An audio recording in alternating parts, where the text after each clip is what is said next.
Buenas. El trabajo que se presenta a continuación tiene como título Software para el control del dispositivo variable IMU MP1-2250. Esta investigación es desarrollada por la Facultad de Ingeniería en Telecomunicaciones y Electrónica de la Universidad Tecnológica de La Habana, José Antonio Echeverría, conocida por todos como la CUJAL. Su autor, Mario Bernal Pérez, quien les habla, y fue tutoriada por el doctor en Ciencias Fidel Ernesto Hernández Montero. En Cuba, debido al incremento del envejecimiento poblacional, se realizan investigaciones sobre la marcha en el adulto mayor, con la finalidad de diagnosticar las dificultades locomotoras en la tercera edad. Estos procedimientos se realizan visualmente y tienen un carácter subjetivo, lo que favorece la ocurrencia de errores a la hora de implementar. Por ello, se ha desarrollado un dispositivo electrónico basado en sensores inerciales para mejorar los resultados de dichos estudios. Entonces, para verificar el correcto funcionamiento del dispositivo y satisfacer la urgencia de trabajo con el mismo, se desarrolló un software de prueba en Python. Este software, como se puede apreciar en su condición actual, no puede ser reconocido como una solución para operar en conjunto con el dispositivo y ponerse a disposición de usuarios para que realicen estudios. Esto se debe a que el software posee un entorno de trabajo pobre, brinda escasa información al usuario, no dispone de opciones para reconfigurar el modo de trabajo del dispositivo y no muestra las señales en tiempo real. Esto constituye precisamente nuestra situación problemática, lo que nos conduce al problema científico: cómo contribuir al uso del dispositivo en el estudio de la marcha humana a través del desarrollo de un nuevo software para su gestión. Por ello, nos proponemos como objetivo general desarrollar una nueva versión del software para el manejo más eficaz del dispositivo electrónico MP1-2250. Planteamos como hipótesis que empleando el lenguaje de programación Python es posible elaborar este software que contribuirá a contar con mayores prestaciones del mismo para el estudio de la marcha humana.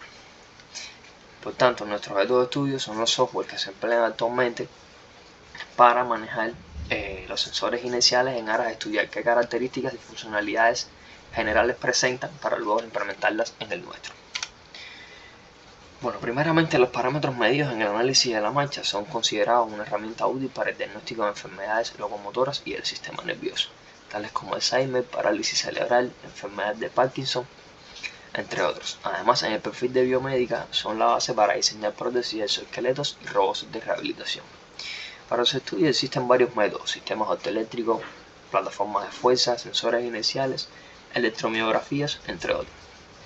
Sin embargo, los sensores inerciales, también conocidos como unidad de medición inercial por sus siglas en inglés IMU, no son más que dispositivos microelectromecánicos relacionados con magnitudes físicas inerciales, capaces de medir hasta 3 ejes simultáneamente con voltajes de alimentación tan bajos, lo que ha permitido la fabricación de sistemas portátiles muy pequeños e inalámbricos que no alteran el movimiento natural del paciente. ¿Qué sucede? Que estos dispositivos operan en conjunto con un software que, dentro de las características o funcionalidades más comunes presentes en la gran mayoría de los suministrados por los fabricantes de sensores, está la función de obtener y mostrar los datos del sensor en tiempo real, para ajustar las condiciones de trabajo del dispositivo directamente desde el software. Por ejemplo, cambiar valores de frecuencia de muestreo, rango de los sensores. También la capacidad de almacenar en un fichero las muestras de cada prueba que se realiza. Estas son las más fundamentales, y como ven es un poco de lo que venía hablando que carecía en nuestro software. Aquí le presento el software de la compañía Delisys e InvenSense para manejar sus dispositivos, y como se puede apreciar, poseen entre todas sus funcionalidades las antes mencionadas. Bueno, como parte del estudio realizado y atendiendo a las deficiencias y necesidades primordiales a resolver de nuestro software, se establecieron una serie de requerimientos que la nueva versión debía cumplir: mostrar las señales de los sensores en tiempo real, gestionar el nivel de acceso de la aplicación, gestionar parámetros de configuración de los sensores, editar el nombre del archivo donde se guardarían los datos transmitidos por el dispositivo, y diseñar una interfaz más intuitiva y factible para el usuario. Para desarrollar el nuevo software con las características requeridas, se utilizó el lenguaje de programación Python y Visual Studio Code como entorno para programar. Dentro de Python se hizo uso de las librerías PyQt, SQLite 3, Cryptographic, Matplotlib Socket, entre otras. El algoritmo de la primera versión ejecutaba automáticamente un hilo para establecer conexión con el dispositivo a la par que se mostraba la ventana principal, utilizando una instancia del objeto Q Bluetooth Device Discovery Engine se escaneaban todos los dispositivos Bluetooth disponibles y se ejecutaba un método para obtener la dirección IP del dispositivo deseado a través del nombre. Luego, inmediatamente se ejecutaba el método connect para establecer la conexión, que más adelante explicaremos.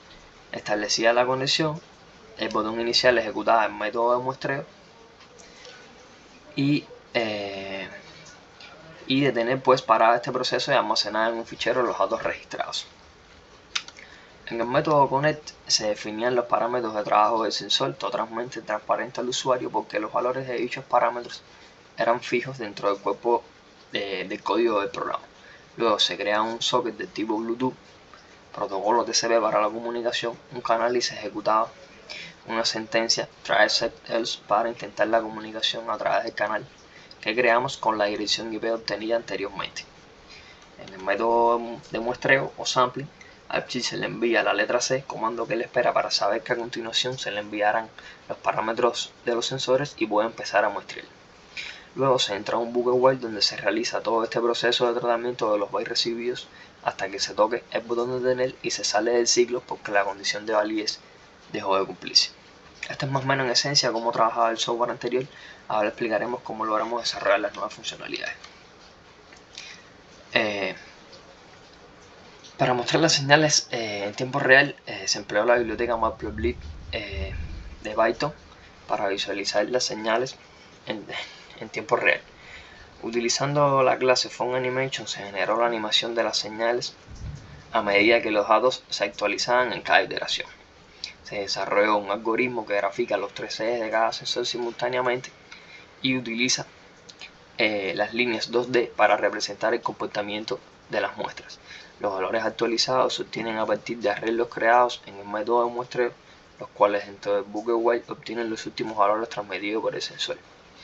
El método init se utiliza para inicializar las líneas, mientras que la función animate es la que se llama en cada cuadro de la animación y se encarga de actualizar los datos de las líneas en los subgráficos. Todo esto son parámetros necesarios que se le suministran a una instancia de la clase PhoneAnimation para que muestre la animación.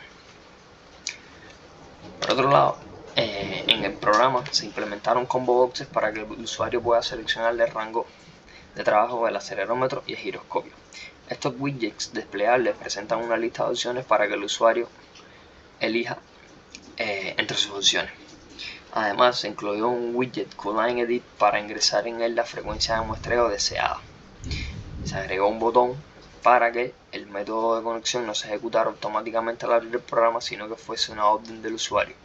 La señal clicker del botón se conectó a una función que inicia el hilo para establecer la conexión con el dispositivo.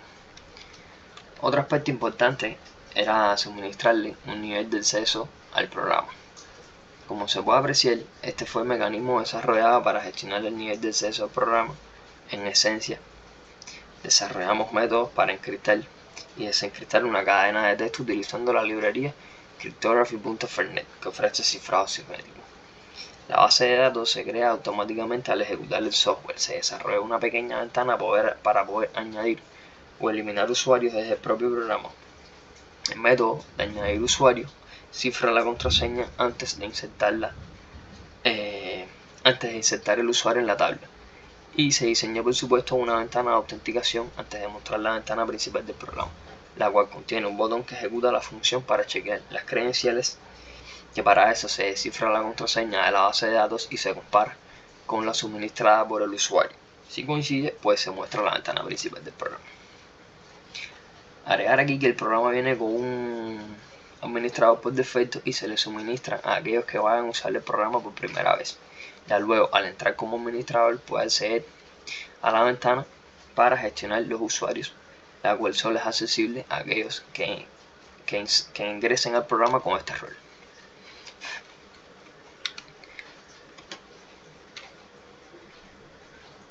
Finalmente, se muestran los resultados del software desarrollado y su funcionamiento. En primer lugar, vemos la ventana de autenticación. Al hacer clic en el botón Login, se ejecuta el método para chequear las credenciales. Una vez autenticado el usuario, se presenta la ventana principal del programa, donde en la barra de herramientas se ha incluido la visualización en tiempo real de las señales en la opción Graphics y la gestión de la base de datos UserDB. Es común encontrar estas opciones en la barra de herramientas en la mayoría de los software, ya que facilitan su acceso y utilización de forma rápida. Se puede observar que los botones iniciar y detener tienen un color diferente al botón conectar. Esto se debe hasta que no se haya establecido la conexión, el botón inicial no está disponible y bueno, hasta que no se esté muestreando el botón detener tampoco.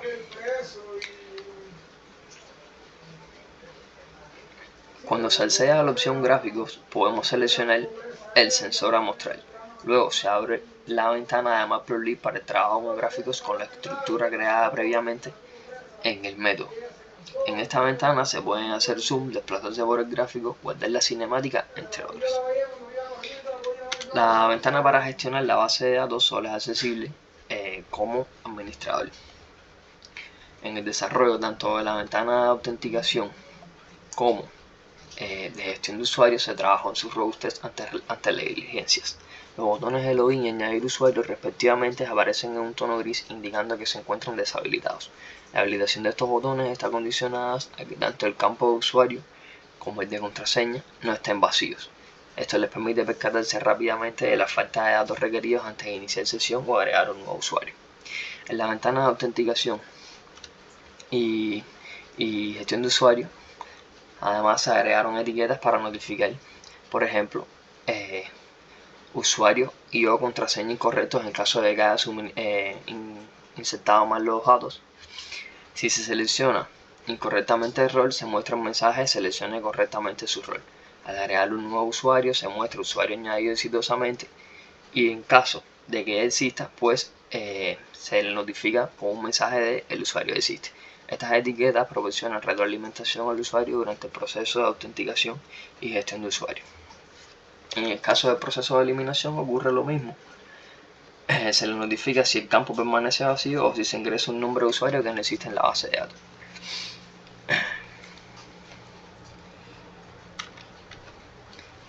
A modo de conclusión, podemos decir que para el estudio de la mancha humana los sensores inerciales constituyen la alternativa ideal para realizar mediciones en tiempo real. Para ellos es necesario controlar el funcionamiento de estos dispositivos a través de un software para obtener la información útil al usuario de estas mediciones. Utilizando el lenguaje de programación Python, con las librerías antes mencionadas fue posible desarrollar métodos y algoritmos para cumplir con las nuevas funcionalidades requeridas en el software propuesto y por tanto mejorar las prestaciones del mismo. Finalmente se elaboró un software altamente funcional y confiable en su uso, dado que se eliminaron los errores y fallas que pudieran ocurrir ante posibles equivocaciones del usuario al trabajar con el mismo. Se implementaron además elementos visuales y mensajes que mantienen al usuario informado en todo momento sobre las acciones que realiza y los resultados obtenidos. Asimismo se incorporó un sistema de gestión de acceso garantizando la seguridad y limitando el uso del software únicamente a usuarios autorizados y capacitados. Muchas gracias.